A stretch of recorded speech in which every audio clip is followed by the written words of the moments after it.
So let's continue the genetics के MCQs. तो क्या बोल रहा है next question, a child with O group has B group father, the genotype of the father is. देखो father का ओ मतलब चाइल्ड के पास ओ तभी आएगा जब मदर के पास भी एक आईओ रहेगा, फादर के पास भी आईओ रहेगा। उसने बोला है father is B group, but B group ऐसा भी तो हो सकता है ना, यही बी ग्रुप रहेगा तभी बच्चे के अंदर ओ आ सकता है। तो आपका जीनोटाइप क्या हो जाएगा फादर का, 98 का हो जाएगा, D option. Okay, out of 8 ascospores formed in neurospora the arrangement of 2a 4a 2a showing, ये हमारे इसमें नहीं है अभी। when a certain characteristics is inherited only through female parent it is probably represents multiple plasmid, नहीं हम लोग ने अभी पढ़ा था ना साइटोप्लाज्मिक इनहेरिटेंस बोल सकते हैं इसको। क्यों?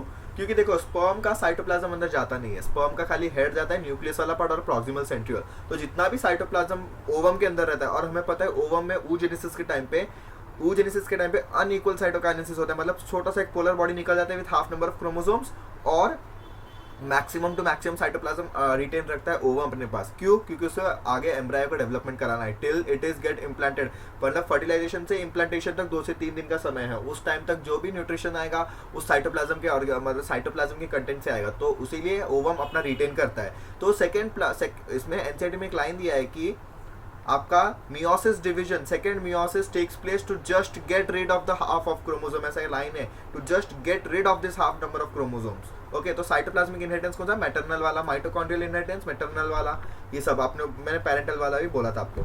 Segregation of Mendelian factors, no linkage no crossing over occurs during, no linkage no crossing over रहेगा तो सेग्रीगेशन ऑफ मेंडेलियन फैक्टर्स कब होगा, कौन से फेज में होगा, एनाफेज 1 2, डिप्लोटीन कौन से फेज में होगा, डिप्लोटीन या मेटाफेज 1।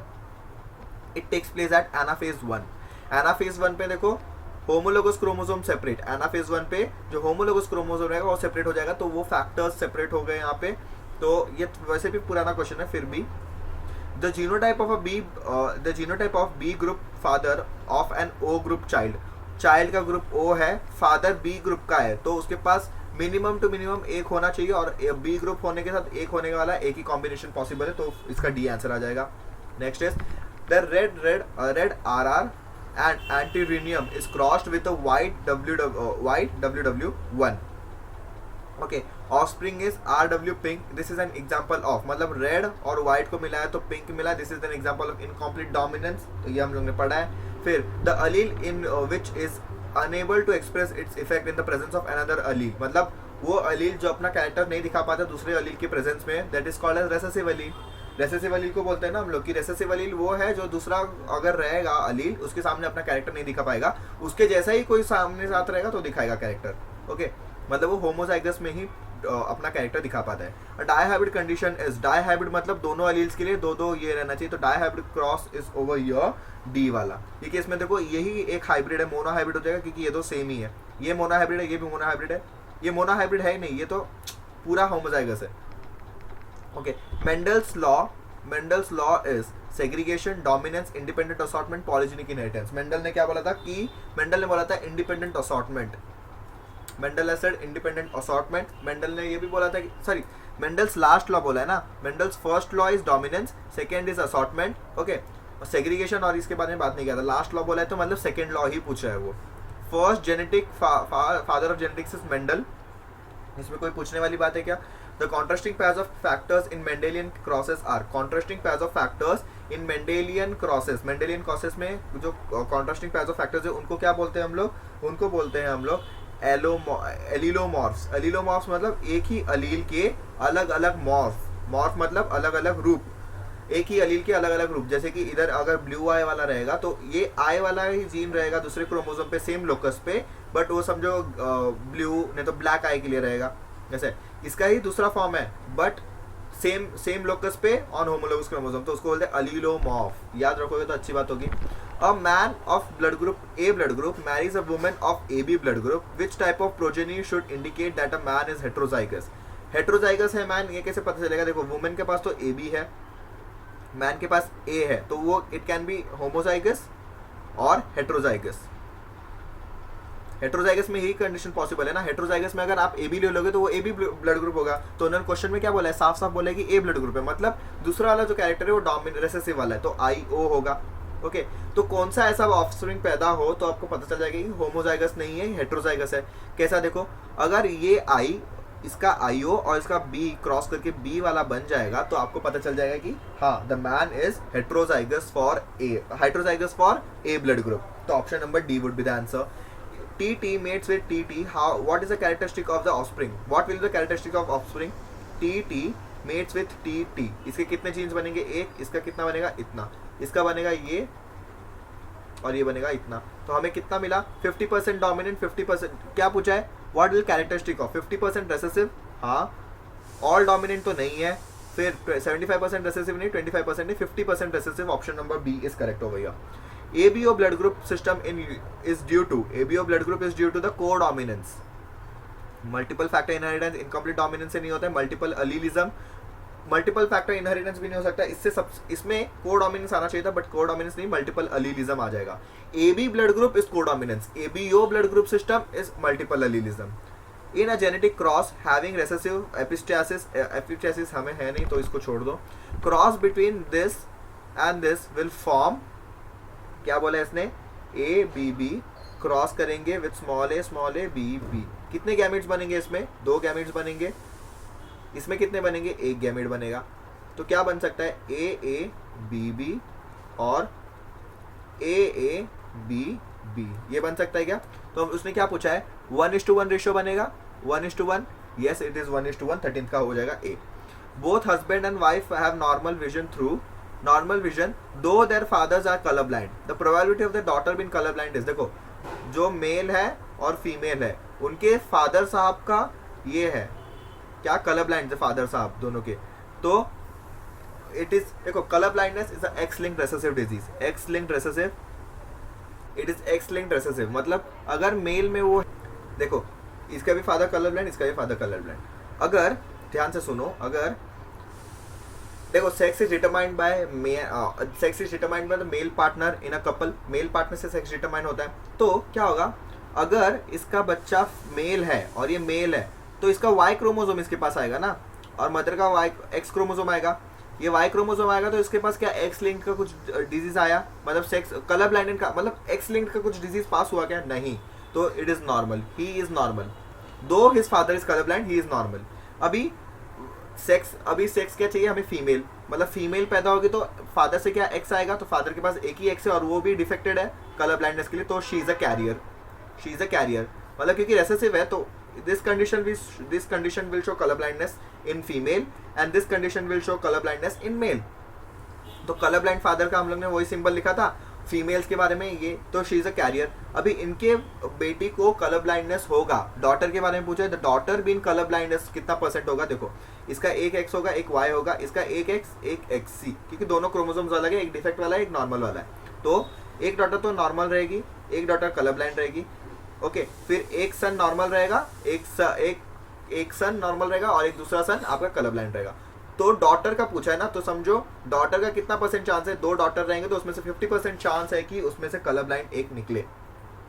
सॉरी वेट, मैंने अभी बताया कि colour blindness in female is double recessive आना चाहिए, डबल रेसेसिव।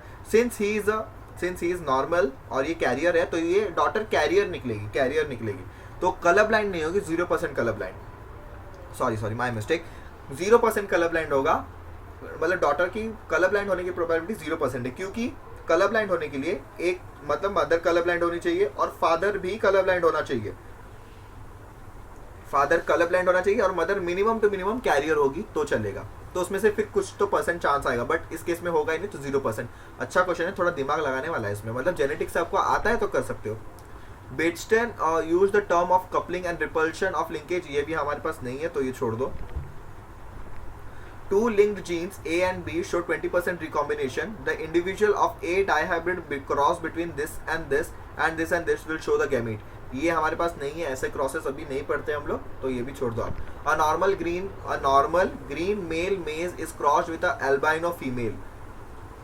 Male plant को albino female से, तो progeny is albino because trait of albinism is dominant. The albinism has a biochemical destroy plastids are inherited from females and green plastids one of them are mutated। क्या है इसका सबसे easy reason? plastids or mitochondria are inherited from female. अगर female albino है तो progeny will be always albino because plastids are inherited from females. Okay, moving on to the next question. What contributes to the success of Mendel? Mendel का success क्यों हुआ? क्योंकि उसने qualitative analysis of the data, observation of distinct inherited traits, his knowledge of biology, concentration of one character at a time. इसने क्या किया Mendel ने? एक कैरेक्टर को एक टाइम पे पढ़ा, 7 कैरेक्टर्स पढ़े बट अलग अलग 7 पढ़े, अलग अलग मिला के. पहले उसने सिर्फ और सिर्फ खाली वाइट फ्लावर पर्पल फ्लावर का पढ़ा, फिर स्टेम हाइट का पढ़ा, फिर उसने कलर का पढ़ा, पॉड कलर, सीड कलर, एक एक character one at a time पढ़ा उसने. नेक्स्ट क्वेश्चन क्या है? Haploids are able to express both recessive and dominant alleles mutations because there are many alleles for each, only one allele for each. क्या होगा इसका answer? Only one allele. Haploid chromosome में क्या, haploid चीज़ों में क्या होगा कि देखो हमारे इसमें कोई भी कैरेक्टर म्यूटेशन जल्दी दिखाई नहीं देगा क्योंकि express both recessive and dominant Aleel mutation. मतलब हमारे यहाँ में रेसेसिव अलील अगर म्यूट हो गया, रेसेसिव अलील, तो दोनों रेसेसिव अगर म्यूटेट हो गए तभी जाके हमारा फिनोटाइप चेंज होगा. बट हैप्लॉइड में तो एक ही सेट ऑफ क्रोमोसोम है, इसमें म्यूटेट हो गया तो फिनोटाइप चेंज होगा इसमें डायरेक्टली. तो क्योंकि उनके पास एक ही सेट ऑफ जीन है, one allele for each gene, therefore they show express mutation for both haploid, for both recessive and dominant alleles. Okay, now next is sex determination वाला पार्ट. ओके, ये भी बहुत अच्छा है, इसमें बहुत सारे क्वेश्चंस बनते हैं. 2022 में क्या पूछा है? XO type of sex determination can be found in, XO type of sex determination it is found in grasshoppers. ये तो आपको रटा हुआ आना चाहिए. ग्रासहोपर्स में XO type of determination is found. Monkeys, मतलब मंकीज हमारे जैसे प्राइमेट्स है. बर्ड्स में फीमेल हेट्रोगैमेटी, मंकी, ड्रोसोफिला और ह्यूमंस में मेल हेट्रोगैमेटी. ये याद रखना पड़ेगा आपको. एक्स एक्सो, फिर एक्स एक्स वाई, फिर karyotype 45. Karyotype 45 is a Turner syndrome, directly आप मार्क कर दो. ZZ और ZW, दिस टाइप देखो इन लोगों ने कैसा लिखा है, पहले फीमेल कैरियोटाइप्स लिखे हैं, जैसे देख सकते हो आप, ये एक्सो मेल है, XY मेल है, ZZ मेल है. तो फीमेल हेट्रोगैमेटी अभी मैंने बोला कहाँ देखने मिलेगा आपको? Female heterogamety of sex determination like birds. Okay, फिर ग्रासहोपर में एक्सो टाइप रहता है और हमारे में फीमेल होमोगैमेटी या मेल हेट्रोगैमेटी बोल सकते हो. ओके, तो मैच करते हैं. 1 का आएगा 3, 1 का आएगा 3, तो 21 का डायरेक्टली डी आ गया क्या?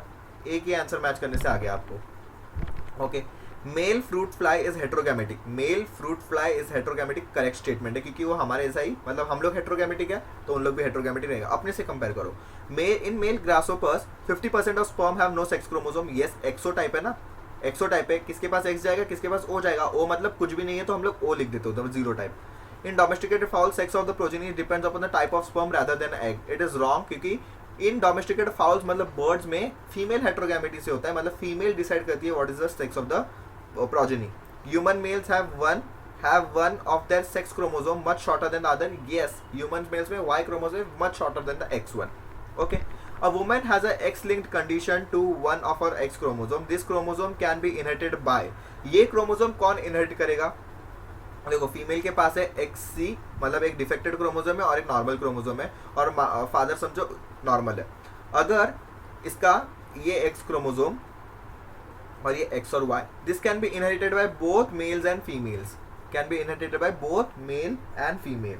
अगर आपको इसके जगह पे पूछ लेते कि father has a defective X chromosome, so this can be inherited by, अच्छा क्वेश्चन रहता तो ये बना रहता. क्या कौन इनहेरिट कर सकता है? फीमेल तो करेगी क्योंकि X फादर से X जाएगा तभी तो फीमेल बनेगा वो. ओके, तो फीमेल इनहेरिट करेगी, मेल नहीं कर सकता, कभी भी नहीं करेगा. अगर मेल बच्चा पैदा करना है तो Y क्रोमोसोम जाएगा फादर से Y क्रोमोसोम गया तो XC तो बच गया ना, तो डिफेक्ट वाला पार्ट नहीं गया, तो it is inherited only by sons, only by daughter, sorry, in case of this. But हमारे केस में क्या पूछा है? फीमेल के अंदर डिफेक्ट है तो कौन इनहेरिट कर सकते हैं? दोनों ही इनहेरिट कर सकते हैं. In our society, women are blamed for the product of female child producing a female child. Select the answer for sex determination of human beings. Okay. This is due to some defect in women. No. Defect in aspermia in men. No. Due to the genetic makeup of a particular sperm which fertilizes egg. Due to the genetic makeup of an egg. Makeup of egg नहीं होता है. Genetic makeup of sperm होगा. 24 का C would be most appropriate. Okay. Which of the following condition correctly describes the manner of determining the sex in the given example? Homozygous sex or sex chromosomes determines female. Homozygous होता है क्या female sex in birds? नहीं, heterozygous दिखाता है. XO type of sex determination grasshopper, male grasshopper. XO condition in humans is found in Turner syndrome, determines female sex. Yes, Turner syndrome में XO condition मिलता है, 45 karyotype होता है। Homozygous sex chromosome XX produce male in drosophila. हमें क्या पूछा है, which is correctly described, correctly कौन डिस्क्राइब हुआ है यहाँ पे बताओ। XO type of sex determines, XO type of sex chromosome determines male sex in chromosome, और XO condition in human is found in Turner syndrome determines female sex. यहाँ से मुझे सबसे अच्छा लग रहा है बी वाला, क्योंकि ये तो गलत हो गया, ये गलत हो गया, इन दोनों में आप कंफ्यूज हो गए। बी वाला क्यों करेक्ट है, देखो this is a case of classical case of grasshopper का, जो आपको याद रखना है। But this case XO type of condition human is found in Turner syndrome, ये तो ट्रू है, but it determine sex of female, it is not true, it is not true. इसलिए पहले आपको जो भी सही लग रहा है फर्स्ट रीडिंग में आप टिक कर लो, फिर उससे भी कोई सही स्टेटमेंट लग रहा है तो उसको जिस पे आप ज्यादा कॉन्फिडेंट हो वो टिक कर दो। मुझे ये सही लग रहा था, बट उससे भी ज्यादा सही वाला ये स्टेटमेंट है, क्योंकि it does not depend on the, मतलब ये डिटरमाइन नहीं करता कि फीमेल है। ओके, ये गलत स्टेटमेंट हो गया, पार्शियली स्टेटमेंट गलत हो गया। ओके, तो आप इसको जो थोड़ा भी गलत लग रहा है इसको नेग्लेक्ट करके जो सबसे सही लगता है उसे टिक करके आओ। The recessive genes located on a X chromosome in humans are always, recessive gene on X chromosome, the recessive gene located on X chromosome in human are always lethal, sublethal, ये हम लोग बोल नहीं सकते कि lethal sublethal है, expressed in female, expressed in male। देखो recessive है, recessive को express करने के लिए कम से कम in female we need both should be recessive, recessive के लिए दोनों present होने चाहिए, दोनों जीन पे alleles, तभी जाके फीमेल्स में होगा। तो ऑलवेज हम लोग नहीं बोल सकते कि ऑलवेज फीमेल्स में होगा, मेल्स में हो जाएगा, क्योंकि मेल्स में एक ही सेक्स क्रोमोसोम एक्स है, उसमें एक में भी आ गया तो वो दिखा देगा वो कैरेक्टरिस्टिक, तो ऑलवेज एक्सप्रेशन मेल्स ये होगा ही। देखो इसलिए कलर ब्लाइंड मेल होना बहुत आसान है, बट कलर ब्लाइंड फीमेल होना बहुत मुश्किल है, क्योंकि उसके लिए for producing a colour blind female, male partner तो कलर ब्लाइंड होना चाहिए, but female should be also colour blind, और the female should be minimum carrier होना चाहिए, और प्रोबेबिलिटी बहुत कम रहती है, क्योंकि मेल कलर ब्लाइंड और फीमेल कलर ब्लाइंड बहुत रेयर होते हैं ऐसे पॉसिबिलिटीज। तो always expressed in males, this is true and this is very important observation also। in Drosophila the sex is determined by, जैसे हम लोग में होता है, whether the egg is fertilized or developed path, ये नहीं है, ratio of X chromosome to sets of autosomes, X and Y chromosome, ratio of X chromosome to pair of autosomes। देखो इनके अंदर क्या होता है, ratio of X chromosome to the sets of autosome, इसके वजह से भी हो सकता है। ये आपको एनसीईआरटी में नहीं मिलेगा, एनसीईआरटी में नहीं है, एनसीईआरटी में बोला है कि ड्रोसोफिला और ह्यूमंस में एक्स वाई टाइप ऑफ मतलब मेल हेटेरोगैमेटी दिखाता है, उससे सेक्स डिटरमाइन होता है। बट ये आपको कहाँ मिलेगा, अब दूसरे किसी मॉड्यूल में देखोगे, जैसे एलन के आकाश में मॉड्यूल के देखोगे तो उसमें मिल जाएगा आपको ये, कि उसमें क्या रहता है, एक्स और ऑटोसोम का नंबर कुछ 0.5 रहा तो मेल, 1 रहा तो सुपर मेल, ऐसा कुछ अलग अलग वेरिएशन, जो कि हमें नहीं पढ़ने इतने सारे। ओके, एट नीट लेवल तो नहीं पढ़ने, क्योंकि ये बहुत पुराना क्वेश्चन 2003 का एनसीईआरटी ने लिया है, पर एनसीईआरटी में नहीं दिया है, पुराने एनसीईआरटी में हो सकता है, पता नहीं। In which mode of inheritance do you expect more maternal influence among the offspring? Cytoplasmic inheritance में मोर मैटरनल इन्फ्लुएंस रहेगा, ये तो हम लोग ने अभी बात किया था। यार यहाँ पे माइटोकॉन्ड्रिया, ऐसा भी हो सकता है, साइटोप्लाज्मिक एक ऑप्शन में, दूसरा माइटोकॉन्ड्रियल, थर्ड प्लास्टिड, और fourth all the above tick करना है। कभी भी all the above, none of the above, 1 and 2 both, 1 and 3 both ऐसे आए तो मोस्ट प्रोबेबल रहता है कि वही आएगा। ओके, मोस्ट प्रोबेबल रहता है, ऐसा नहीं कि मैं बोल रहा हूँ वही रहेगा, most probable. Crossing over that results in genetic recombination in higher organism can occurs between sister chromatids, non-sister chromatids or bivalent, 2 daughter nuclei, 2 daughter bivalent। ये तो सब दोनों कर दिया है। सिस्टर क्रोमैटिड्स या नॉन सिस्टर क्रोमैटिड्स, अभी ये आपको डिसाइड करना है। It is non sister chromatids, ये आपका बेसिक्स क्लियर होना चाहिए इसके लिए, फॉर सेल डिवीजन का basics. When a cluster of genes show linkage behaviour, they induce cell division, do not show a chromosome map, show recombination during meiosis, do not show independent assortment, do not show independent assortment। okay, linkage behavior दिखाता है तो they do not show independent assortment। number of bar bodies present in the each somatic cell of a female में bar body क्या होता है, number of bar body is number of x chromosome -1। females में कितना होता है, xx होता है, -1 कर दो, मतलब 2x chromosome -1 is 1, तो number of bar bodies कितना होता है, 1। अगर आपको कोई बोल दे XXY का, इसमें नंबर ऑफ बार बॉडीज बताओ, इसमें भी 1। XXX सुपर फीमेल, उसमें कितना बार बॉडी, 2। 4X रहेगा तो 3। अगर ऐसे फीमेल्स भी रहते हैं, ओके, तो आपको खाली बार बॉडी निकालना है, ज़्यादा कुछ उसमें ये रिसर्च नहीं करना है आपको। Okay, Drosophila flies Drosophila flies with XXY genotype are females, but in case of humans, such individual is known as abnormal males Klinefelter syndrome. This indicates that Y chromosome has no role in sex determination. Why? In Drosophila, Y chromosome has essential for sex determination. Y chromosome in male is determining. Y chromosome is male determining in humans. Okay. And Y chromosome is female determining in Drosophila. नहीं, ये गलत हो गया क्योंकि हमारे जैसा है उनका भी वैसा ही केस है. उनका भी वाई क्रोमोसोम डिटरमाइंस मेल, और वाई क्रोमोसोम का सेक्स डिटर्मिनेशन में कुछ काम नहीं है. ड्रोसोफिला और इसमें तो काम है ही. Drosophila Y chromosome is essential for sex determination. ये नेसेसरी नहीं है क्योंकि मैंने बोला कि उनमें दूसरे तरीके से सेक्स निकलता है, जैसे कि number of X chromosome upon autosomes वैसे भी करके उन लोग निकाल लेते हैं. जैसे कि 2 अपॉन इनका ऑटोसोम्स कुछ 8 रहता है तो उसका कुछ आएगा 0.5. तो ऐसा कुछ उनका नंबर रहता है कि 0.5 रहा तो ये मेल है, फिर 1 रहा तो ये फीमेल है, 1 से ज़्यादा रहे तो सुपीरियर फीमेल, 0.5 से कम तो सुपीरियर मेल, इंफीरियर मेल, ऐसा कुछ रहता है बहुत सारा. बट हमें वो सब देखना नहीं है. हमें सबसे बेस्ट ऑप्शन क्या दिख रहा है? Y chromosome in male determining, Y chromosome is male determining in humans. ये तो हमें पता है, हमारे 3 चैप्टर्स में ही ये रिप्रोडक्शन इन ऑर्गेनिजम्स. फिर अभी हम लोग पढ़ते हैं इसमें इनहेरिटेंस में पढ़ते हैं, और हम पढ़ते हैं कहाँ पढ़ते हैं हम लोग? डिजीज वाले चैप्टर में भी पढ़ सकते हैं हम लोग. इसको है ये सब इन चैप्टर्स में रिलेटेड है ये सब कि वाई क्रोमोसोम. ये तो पता ही रहना चाहिए ना, 10th का टॉपिक है reproduction. Genetic identity of a human male is determined by. आप कैसे फाइंड आउट करेंगे ये वो ह्यूमन मेल है? न्यूक्लियोलस से, सेरा ऑर्गेनस, सेक्स क्रोमोसोम से फाइंड करोगे ना यार. लॉजिकल बात तो करो. An individual exhibiting both male and female sexual characters in the body is known as intersex, hermaphrodite, क्या gynandromorph, bisexual. It is known as gynandromorph, जो कि हमारे इसमें नहीं है. Sorry. Bare body in human female is formed by inactivation of, ये भी हमारे पास नहीं है. बार बॉडी का डेफिनेशन मैंने कैलकुलेट करना बता दिया क्योंकि इजी रहता है. अगर आ गया तो 4 मार्क क्यों गवाए? क्योंकि अगर आ गया तो बहुत सारे जन कर नहीं पाएंगे टिक. बार बॉडी अगर क्वेश्चन में आ गया एग्जाम में, बहुत सारे जन नहीं कर पाएंगे क्योंकि आउट ऑफ सिलेबस है ये.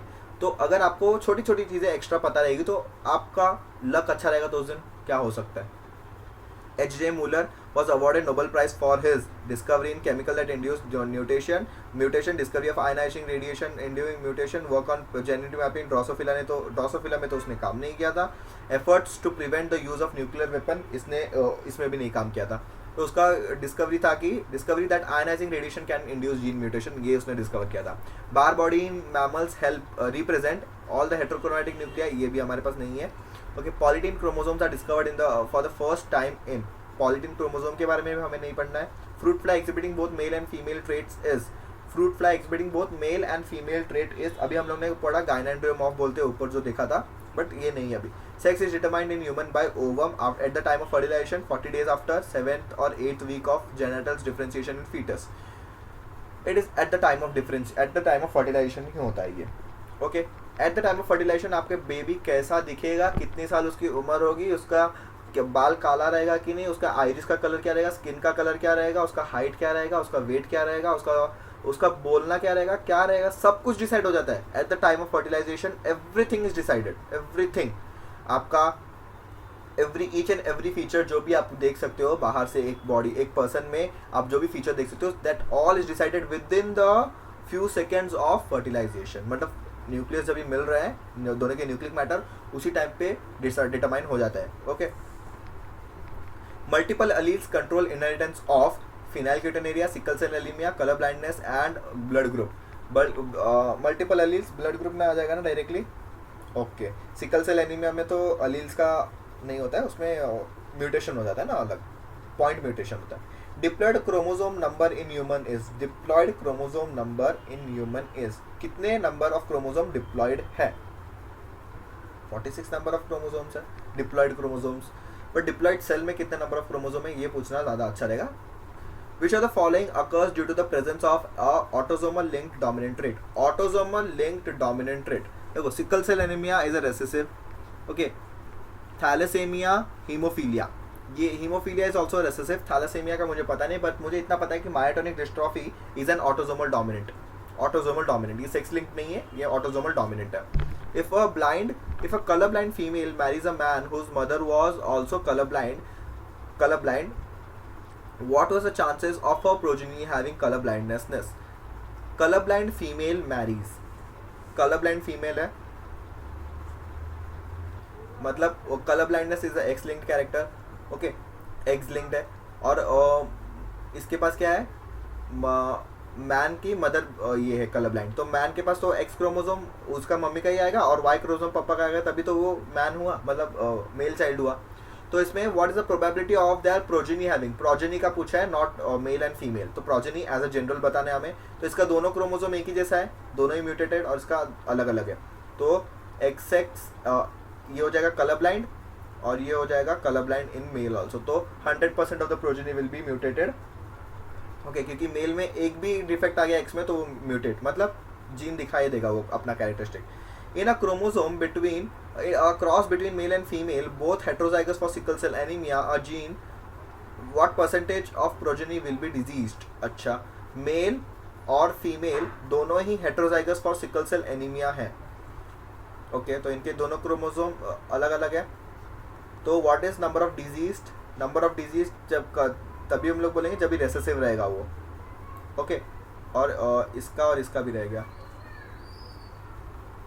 तो what percent of progeny is diseased, only 25% of progeny is diseased, okay, मतलब 4 बच्चे हुए तो उसमें से एक बच्चा आपका डिफेक्ट निकल सकता है हर टाइम पे, 4 मतलब 25% प्रोबेबिलिटी रहेगी हर कंसेप्शन के पास ना। Select the correct match, phenylketonuria, sickle cell anaemia, thalassaemia, haemophilia. Phenylketonuria autosomal dominant, sickle cell anaemia autosomal recessive, autosomal recessive chromosome 11, फिर thalassaemia X linked, haemophilia Y linked. क्या आपको सही लग रहा है इसमें? इसमें phenylketonuria is not dominant, it is recessive. Thalassaemia और haemophilia they are, haemophilia is X linked, thalassaemia का मुझे इतना आइडिया नहीं है, but sickle cell anaemia is autosomal है, रेसेसिव है, सेक्स लिंक्ड नहीं है ये, मतलब मेल टू फीमेल, खाली मेल से फीमेल, फीमेल से मेल ऐसा नहीं जाएगा, किधर भी जा सकता है, ऑटोसोमल है ये, और रेसेसिव ट्रेट भी है। क्रोमोसोम 11 के बारे में मुझे आइडिया नहीं है, but it is autosomal recessive, बाकी सबसे तो यही ऑप्शन अच्छा लग रहा है, okay. In which genetic condition each cell is affected, in the affected person has 3 sex chromosome XYY, it is XYY किस में रहेगा, टर्नर सिंड्रोम में रहेगा क्या? नहीं, इट इज एक्सोटाइप। थैलेसीमिया में कुछ सेक्स का मतलब सेक्स क्रोमोसोम में कुछ चेंजेस नहीं है। Klinefelter is a condition where each somatic cell of the body has XXY of type of genotype, okay. Thalassemia and sickle cell anemia are caused due to the problem in globulin molecule synthesis. Select the correct statement about this. This is a very good statement. Good question actually. क्यों? देखो, both are due to the quantitative defect in globulin chain. Thalassemia is due to less synthesis of globulin molecule. Sickle cell anemia is due to quantitative problem in globulin chain. Both are due to qualitative defect in globulin chain. देखो, qualitative और quantitative का मतलब क्या है? Qualitative मतलब उसके structure या उसके अंदर कुछ चेंज हो गया उसके स्ट्रक्चर में, जैसे कि हमें पता है सिकल सेल एनीमिया में ग्लूटामिक एसिड की जगह वैलिन आके सब्स्टिट्यूट होता है on the 6th position of beta globin chain के 6th पोजीशन पे।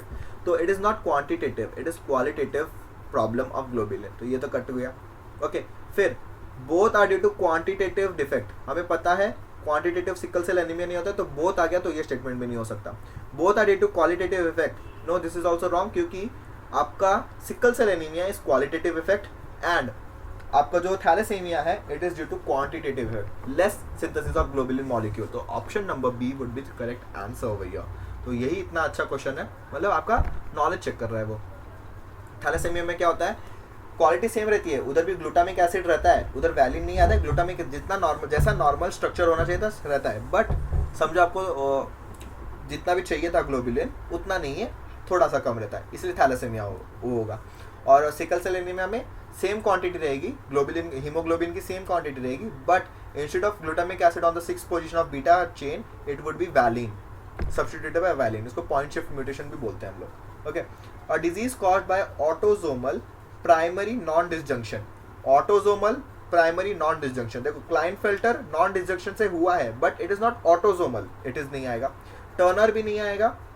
सिकल सेल में क्या नॉन डिसजंक्शन होता है क्या? नहीं, it is a qualitative defect. Down syndrome is the example. Down syndrome में क्या होता है, trisomy of 21st pair, okay, 21st pair का ट्राइजोमी होता है। तो दिस इज ट्राइजोमी किसकी वजह से, नॉन डिसजंक्शन की वजह से हुआ, और किसमें, ऑटोसोमल में हुआ, ओके। तो इट इज डाउन सिंड्रोम। तो आपका 149 का आंसर आएगा down syndrome, okay. Which of the following most appropriately describes hemophilia? Hemophilia is recessive gene order. X linked recessive gene order, chromosomal dominant gene order, dominant नहीं है, it is X linked recessive gene order disorder, sorry. Okay, pick out the correct statements. Haemophilia is sex linked recessive, ये पढ़ लिया अभी, ये true है। Down syndrome is due to aneuploidy, phenylketonuria is autosomal recessive gene disorder, correct. Sickle cell anaemia is the X linked recessive gene disorder, ये X linked नहीं है, ये ऑटोसोमल है, तो ये गलत हो गया। क्या करेक्ट आएगा, देखो फोर्थ वाला तो पक्का पक्का करेक्ट इनकरेक्ट है, तो 1 2 3 फर्स्ट 3 ऑप्शन चलेगा क्योंकि उसमें फोर्थ ऑप्शन करेक्ट बता रहा था, तो 51 का डायरेक्टली डी हो जाएगा। ओके, एन्यूप्लॉइडी मतलब +1, ओके, एन्यूप्लॉइडी मतलब +1, तो 1 2 3 both are correct. Option elimination से आप खेल सकते थे इसमें, तो आपका आंसर आ जाता था। तो यहाँ तक देखते हैं, फिर नेक्स्ट देखेंगे अगले वीडियो में।